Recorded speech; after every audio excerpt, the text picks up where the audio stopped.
Hello everyone, आज चाहिँ म तपाईहरुलाई मेरो साउन्डमा मैले पाएको सरप्राइज गिफ्ट चाहिँ रिभिल गर्न गइरहेको छु। त्यसैसँग सम्बन्धित भिडियो यो बोर्ड नमानिकन हेर्दिनु होला है त।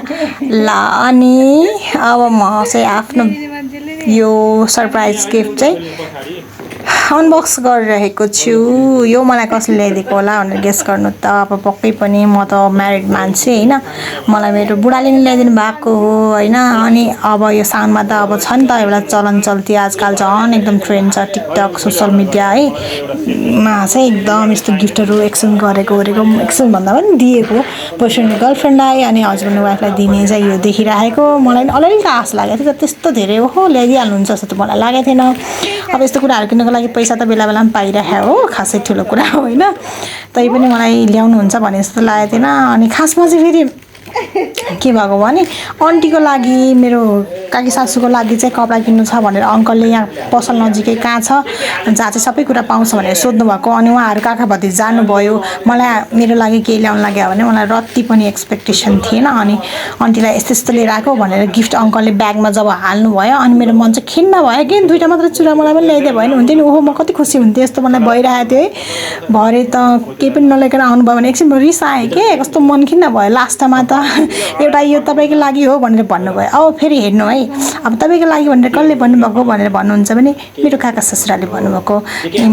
सासू ससुराले त तिमी भनेको त सुन्नुभयो होला, तर मेरो वान एन्ड ओन्ली काकुले काका ससुराले चाहिँ मलाई तपाईँ भन्नुहुन्छ। उहाँले मलाई किन हो किन सुरुदेखि नै तपाईँ भनिरहनु भएको। मलाई कस्तो रमाइलो पनि लाग्छ किनकि सबैले त भनेर सम्बोधन गरिरहेको ठाउँमा चाहिँ हैन, धेरैमा एकदम तिमी भनेर सम्बोधन गरिरहेको ठाउँमा ससुरा अथवा इनलजहरू मध्ये कसैले चाहिँ मलाई तपाईँ भन्दाखेरि चाहिँ मलाई कस्तो राम्रो लाग्छ जे होस् हैन। अब उहाँले फेरिको अब आउने दिनमा चाहिँ तिमी भन्नुभयो त भन्नुभयो भने मलाई खासै नराम्रो नलाग्यो। तर उहाँले चाहिँ मलाई सुरुदेखि नै तपाईँ भन्नुभएको। अनि उहाँ पनि पछाडि ब्याकग्राउन्डमा उहाँ पनि बोलिरहनु भएको छ, मेरो हस्बेन्ड पनि बोलिरहनु भएको छ। अनि म चाहिँ यो गिफ्ट अनबक्स गर्दै एक एक सामान हेर्दै इन्जोय गरिरहेको छु। ओहो यो सबै कुरा मिलाएर कसरी ल्याउन जानेको भनेर भन्ठानिरहेको थिएँ। भरे दिदीले चाहिँ कम्बो सेट भनेर चाहिँ हालिदिनु भएको रहेछ। सुन्ता गिफ्ट सेन्टरलाई पनि thank you for this beautiful combo set. अनि त्यस पछाडि मेरो हस्बेन्डलाई पनि आई लभ यु डियर। अनि म हेर्नु नि यहाँ पालै पालो गरेर भिडियोमा देखाइरहेको छु चुरा बाला। मेरो यो चुरा र बाला चाहिँ एक साइज हल्का सानो भएछ र मैले पछि एक्सचेन्ज गरेँ। बाँकी चाहिँ एज इट इज सबै लगाएँ मैले। एकदम राम्रो एकदम मन पर्यो मलाई कस्तो यो टप चाहिँ लाउन मन लागिरहेको थियो। कलर म अरू कुनै कलर किन्थेँ होला, तर ठ्याक्कै प्यान्टमा लगाउने खालको यो टप चाहिँ सर्ट कुर्ती के ठ्याक्कै गिफ्ट आइदिएर कहिले काहीँ हुन्छ नि लाउन मन लागेको यो किन्छु है भनेको कुरा चाहिँ ठ्याक्कै गिफ्ट आउँदाखेरि कस्तो क्या झन् खुसी लाग्छ नि। अनि अर्को लिपस्टिक पनि के पिङ्क कलर यस्तो मिठो कलर थियो।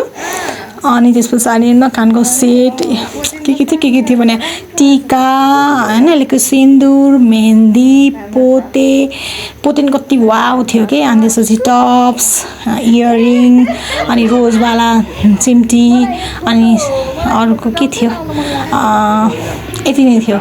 त थुप्रो आइटम छ नि हैन। यस्तो थियो है।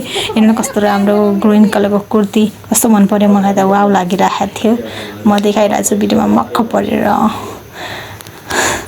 यस्तै थियो साथीहरू। अनि मैले भोलिपल्ट यो चाहिँ अफिस जाने बेलामा लगाएर पनि गएँ है। अनि हेर्नु है मेरो भिडियोमा चाहिँ खासमा चाहिँ केहरू गिफ्टहरू थियो भनेको यहाँबाट ठ्याक्कै स्पष्ट देखिन्छ है। अनि कस्तो शीतल कपडाहरू के मलाई प्रायः जस्तो टप्सहरू म लगाइरहेको हुन्छु, कस्तो शीतल राम्रो अनि मिठो कलर। अनि मैले हेर्नु त यहाँ लगाएर मक्ख परेर खासमा मैले यो भिडियो चाहिँ बुढालाई पठाउनको लागि मैले तिमीलाई दिएको ल यसरी लगाएको भनेर पठाउनलाई बनाएको थिएँ। ल मेरो भिडियो सक्यो साथीहरू, म लास्टै खुसी भएको छु अहिले पनि। Thank you for watching.